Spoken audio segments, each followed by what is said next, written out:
Au nom du Père, du Fils et du Saint-Esprit. Amen.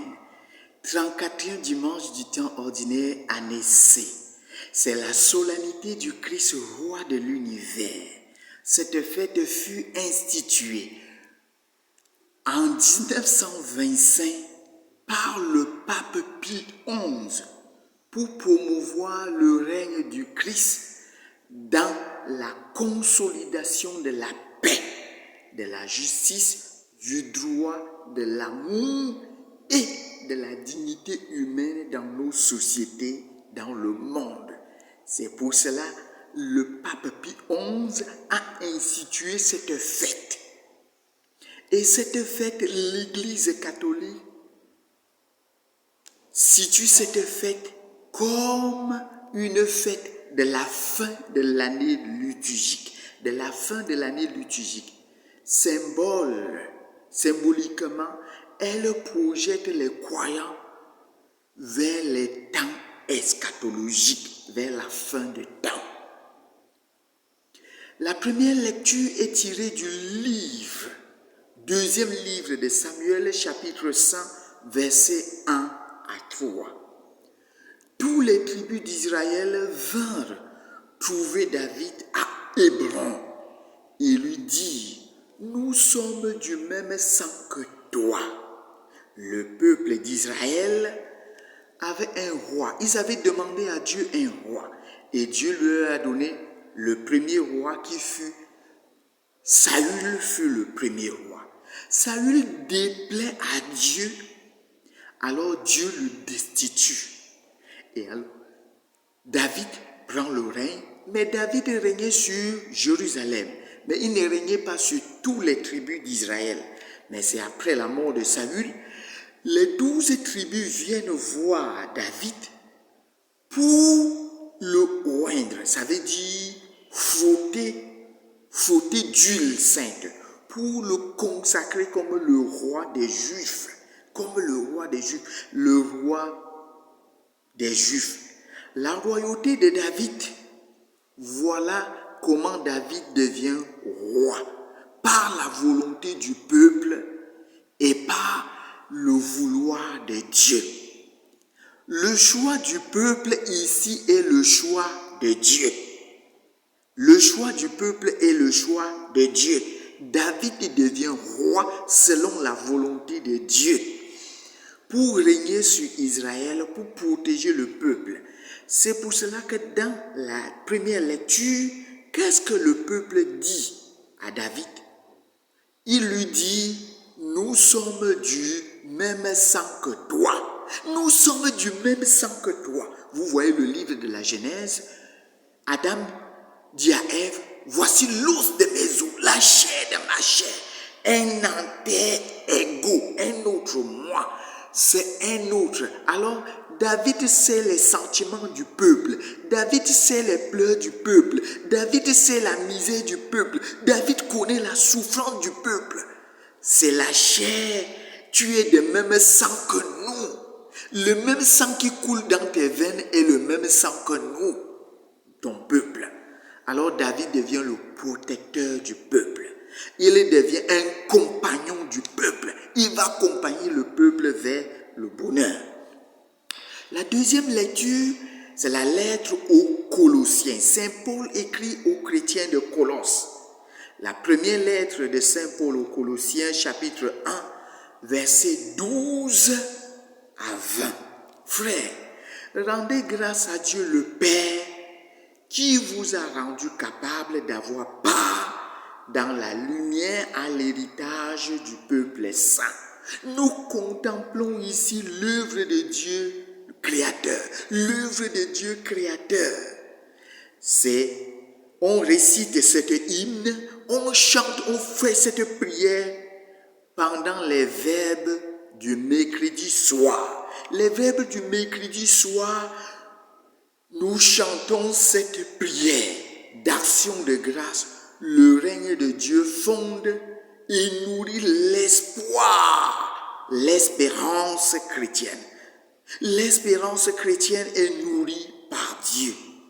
Quels que soient les événements de la vie, alors qu'est-ce que cet hymne aux Colossiens qui nous chante les merveilles, le règne de Dieu pour l'humanité, le refrain nous dit tout vient de lui, tout est pour lui, tout est en lui, gloire à Dieu dans les siècles. Tout vient de lui, tout est pour lui, tout est en lui, gloire à Dieu dans les siècles. Tout vient de Dieu, tout est en Dieu, tout est pour Dieu, tout est gloire à Dieu dans les siècles, parce que la gloire, le pouvoir, la voix revient à Dieu. Dans le Saint-Évangile, en ce fête du Christ roi, l'évangile de Saint Luc chapitre 23, versets 35 à 43, le roi que nous fêtons aujourd'hui, c'est celui que nous proclamons comme roi de l'univers, est celui qui est crucifié pour nous sur le bois de la croix. Jésus est le roi de l'univers, mais c'est un roi crucifié. Scandale pour les Grecs, folie pour le peuple païen. Et un scandale pour nous. C'est un scandale. Ça sera un scandale pour le chef des peuples. Ça sera une folie pour les soldats. Ça sera aussi une folie pour le mauvais Aaron. Dans le Saint-Évangile d'aujourd'hui, qu'est-ce que Dieu veut nous parler en nous présentant cette thèse de la crucifixion de Jésus, de la passion de Jésus sur la croix? Qu'est-ce que le Seigneur veut nous dire en parlant de sa royauté? Ça veut dire que le Dieu qui veut régner en nous, son trône se trouve où? Sur la croix. Son trône, c'est la croix. Alors, quand on voit le texte d'aujourd'hui, on dit, on venait de crucifier Jésus. L'évangile nous dit, on venait de crucifier Jésus. Le peuple restait là à regarder. On venait de crucifier Jésus et le peuple restait là à regarder. Vous regardez quoi? Vous regardez quoi? Il y en a beaucoup aujourd'hui qui viennent et qui regardent seulement Jésus. Le peuple restait là à regarder. Le peuple spectateur. Spectateur de la mort du Sauveur. Spectateur de la mort du juste. Spectateur de la mort du libérateur. Spectateur de la mort. Spectateur de l'injustice. Au lieu de crier l'injustice, mais ils sont là spectateurs. Mon frère, ma soeur, à quel moment tu as été spectateur de l'injustice? On dit le peuple restait là à regarder. Qu'est-ce que tu regardes sans agir? Qu'est-ce que tu regardes sans crier l'injustice? Sans crier le droit? Sans crier la vérité? Qu'est-ce que tu regardes sans rien faire? Quelles sont des situations d'injustice où j'ai été spectateur? Dans le texte, nous voyons 3 catégories de personnages qui entrent en scène. Nous avons quoi? Les chefs des peuples. Nous avons les soldats et nous avons le mauvais Aaron que nous on appelle qui? Le mauvais Aaron, on dit que l'un des malfaiteurs qu'on avait crucifié avec Jésus. Qu'est-ce qui se passe? Ce texte de l'évangile de Luc chapitre 23, versets 35 à 43 est confronté avec le Saint-Évangile de Luc chapitre 4, versets 1 à 13. Le chapitre 4 de Luc, c'est le baptême de Jésus au Jourdain. Et après le baptême, Jésus est conduit au désert pour être tenté par le diable. Et nous voyons 3 tentations du diable. Et ces 3 tentations, nous le voyons ici quand Jésus veut accomplir les Écritures pour que les Écritures soient accomplies par le Christ, le diable vient encore pour déjouer le plan de la mission de Jésus pour le salut de l'humanité. D'abord, c'est les chefs. Les chefs ricanaient.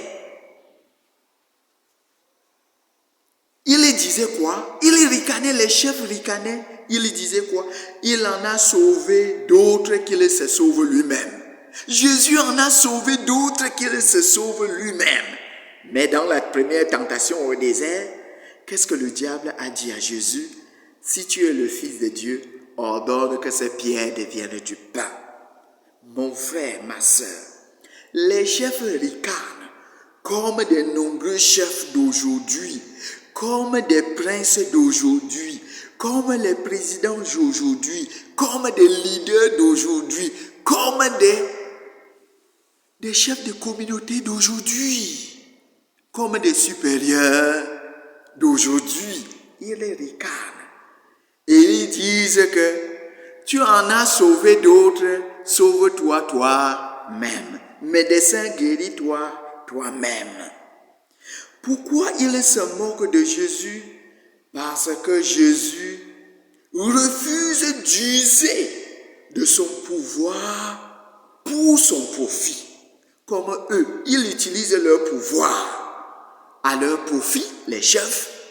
Mais Jésus refuse d'utiliser son pouvoir pour son profit.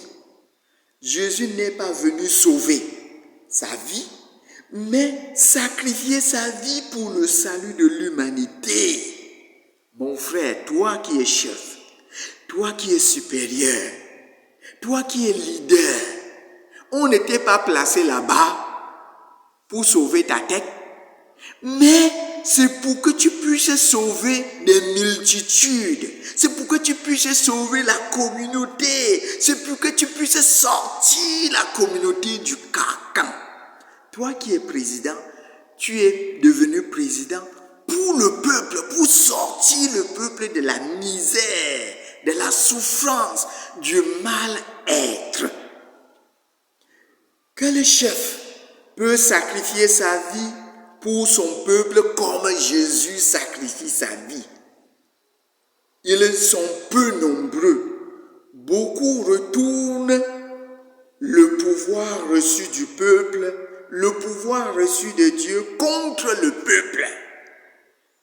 C'est au nom de Dieu pour le peuple qu'on est roi. C'est au nom de Dieu pour le groupe qu'on est chef. C'est au nom de Dieu pour le peuple qu'on est leader, mon frère, ma soeur. C'est au nom de Dieu pour la famille qu'on est chef de famille. Supérieur, chef de famille, leader. Mais nos responsabilités ne sont pas là pour servir. Nos responsables ne sont pas là pour servir, mais c'est pour se servir du peuple. Leur gloire, c'est leur ventre. Leur gloire, c'est leur ventre. Prêt à tout pour leur pouvoir. Prêt à tout. Le pouvoir rend orgueilleux. Le pouvoir rend orgueilleux. Faites très attention. Certains sont devenus orgueilleux parce qu'on les a donné une portion de pouvoir. Jésus est ce roi venu pour servir et non pour se faire servir. C'est pour cela que le premier, les chefs ricanaient contre Jésus. Deuxième, ce sont les soldats. Les soldats se moquaient de Jésus en disant, si tu es le roi des Juifs, sauve-toi toi-même. Si tu es le roi des Juifs, sauve-toi toi-même. Dans Saint Luc chapitre 4, la tentation au désert après le baptême, le diable dit, si tu te prosternes devant moi, je te donnerai tous les royaumes de la terre. Il suffit d'adorer le Satan. Il suffit d'adorer Satan, de choisir, d'user de son pouvoir pour asseoir son royaume. pour asseoir son royaume et de dire l'ordre régnera. Et de dire seulement l'ordre régnera. Voilà ce que nos chefs, voilà ce que nos présidents, voilà ce que nos leaders, voilà ce que nos chefs de famille disent. Ils disaient seulement l'ordre régnera. Mais de quel ordre s'agit-il? De quel ordre s'agit-il? De quel ordre va régner? L'ordre de Dieu ou bien l'ordre de Satan? L'ordre de Dieu ou bien l'ordre de Satan? Il dit, l'ordre régnera. Selon ce que j'ordonne que ça soit, selon ce que j'ordonne que c'est ça qui doit régner. Ce que j'ai ordonné, c'est ça qui doit régner. Et non ce que Dieu a ordonné. C'est ce que je veux qui doit régner. C'est ce que je veux qui doit régner. Et non ce que Dieu veut. Comme c'est moi qui donne l'ordre, mon ordre régnera. Comme c'est moi le leader qui donne l'ordre, l'ordre régnera. Mon ordre régnera et non l'ordre de Dieu. Parce que c'est moi qui donne l'ordre. Si je donne l'ordre à ta vie, que ta vie va finir aujourd'hui, parce que c'est moi le chef, c'est moi le président, c'est moi le leader, alors j'ai le pouvoir de ta vie entre mes mains. Mon frère, ma soeur, voilà ce que Jésus nous présente aujourd'hui en nous disant que sa royauté n'est pas le genre de la royauté qu'on voit sur la terre. Qu'on voit sur la terre. La royauté de Jésus-Christ, c'est l'ordre selon la volonté de Dieu. Ce qui doit régner, c'est la vie qui doit régner et non la mort. C'est la vie qui doit régner selon Jésus et non la mort. Parce que pour nos princes, nos chefs, nos leaders, nos présidents, c'est la mort qui doit régner. C'est la peur qui doit régner. Pour Jésus, qu'est-ce qui doit régner? C'est la vérité qui doit régner. Voilà la royauté de Jésus. C'est la vérité qui doit régner et non le mensonge. Et non le mensonge. Et non le mensonge. Et non le m'isolement. Pour Jésus, c'est la grâce qui doit régner. Et non l'instrumentalisation. Pour Jésus, c'est la justice qui doit régner et non le favoritisme. Pour Jésus, c'est l'amour de Dieu qui doit régner et non la haine. Pour Jésus, c'est la paix de Dieu qui doit régner et non la guerre et la force à la loi. Quelle loi? La loi de Dieu ou bien la loi que toi-même tu te fais? Le troisième, c'est l'un des malfaiteurs. Qu'est-ce qu'il fait?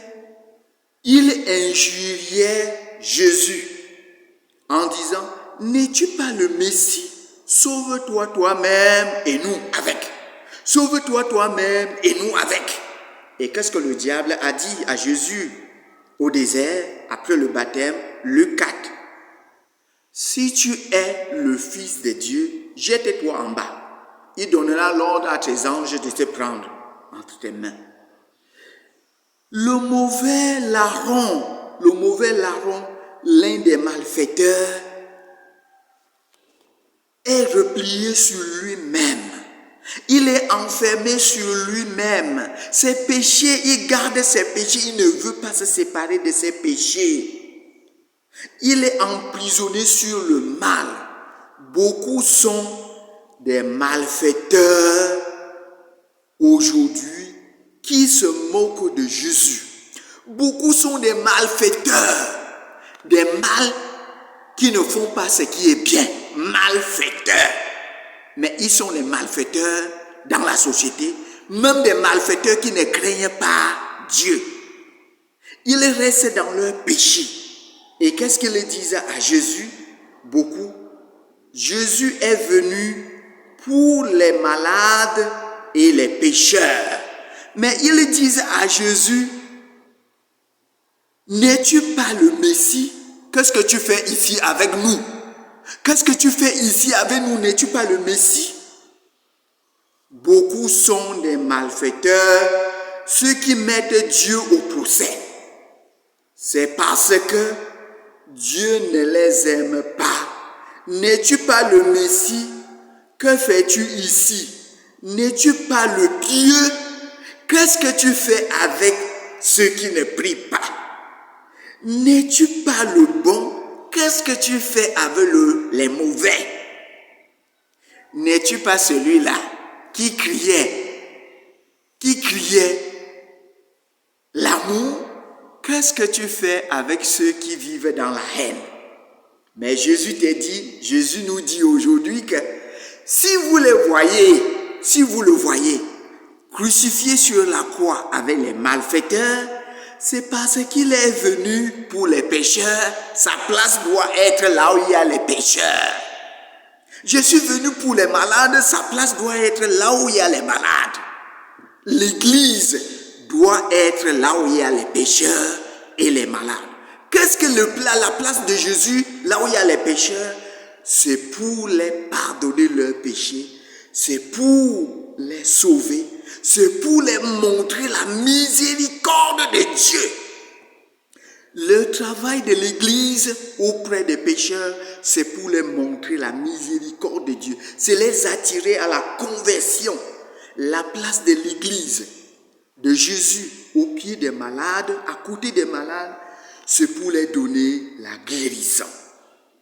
La place de Jésus sur ceux qui sont enchaînés, esclaves, c'est pour les donner la liberté. Le règne de la liberté, le règne de l'amour, le règne de la miséricorde et du pardon.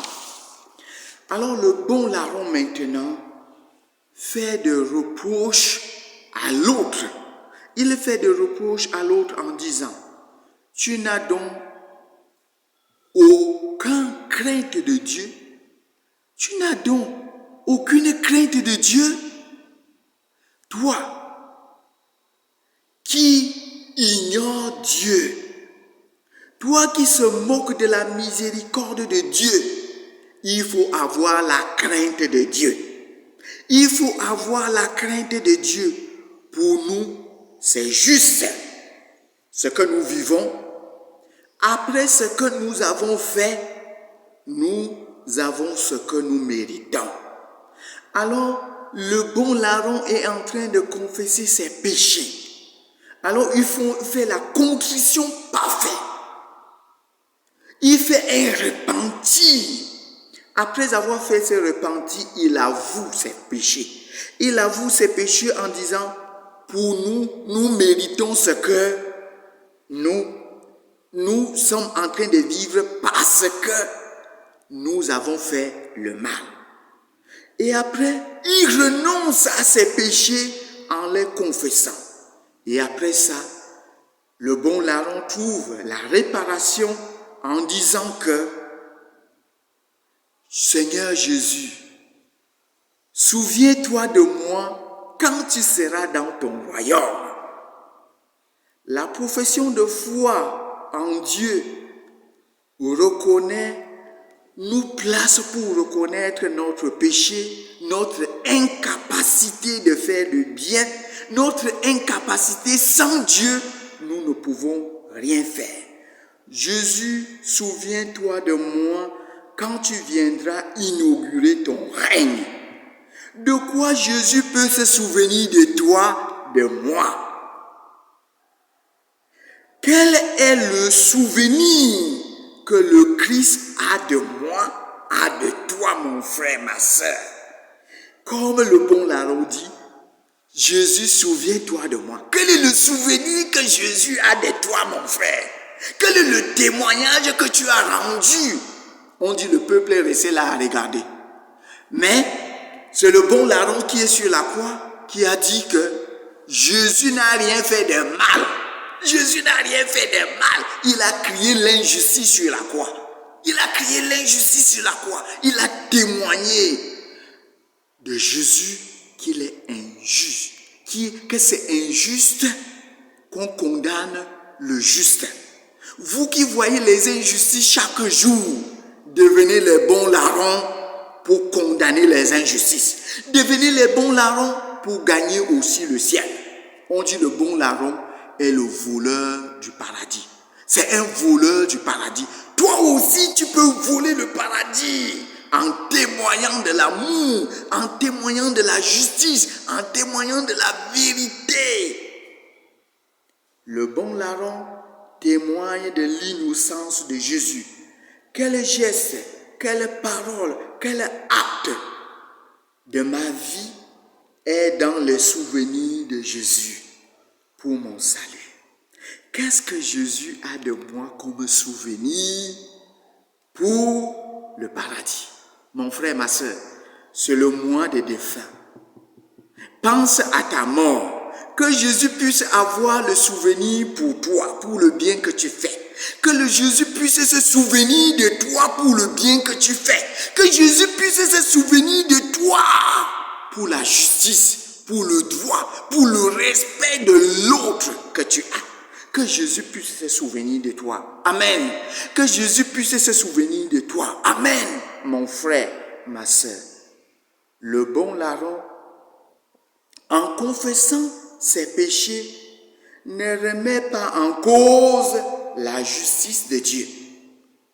Voleur de paradis, le bon larron est celui qui est capable de reconnaître la divinité de Jésus là où Jésus n'a plus d'attribut. N'a plus d'attribut visible de sa divinité. Vous imaginez, Jésus est crucifié sur la croix. Mais le bon larron, quand quelqu'un est déjà crucifié, tu penses encore qu'il est sauveur. Mon frère, ma soeur, c'est très fort. C'est très fort ce que le Seigneur nous donne ce genre de foi. Que malgré les situations qu'on pense que Dieu n'est plus, Dieu ne peut plus agir, qu'on continue à prophétiser sa foi. Il a prophétisé. Jésus est crucifié. Il est crucifié sur la croix, mais il pense encore que Jésus peut le libérer. Jésus est crucifié sur la croix, mais le bon larron croit que Jésus peut le libérer, alors qu'il est crucifié sur la croix. Mon frère, ma soeur, si c'est toi, on dit que celui qui va te libérer là, on l'a déjà enchaîné là-bas. Tu vas dire que quoi? Tu vas dire que je ne le connais pas. Comment il doit faire pour venir me libérer?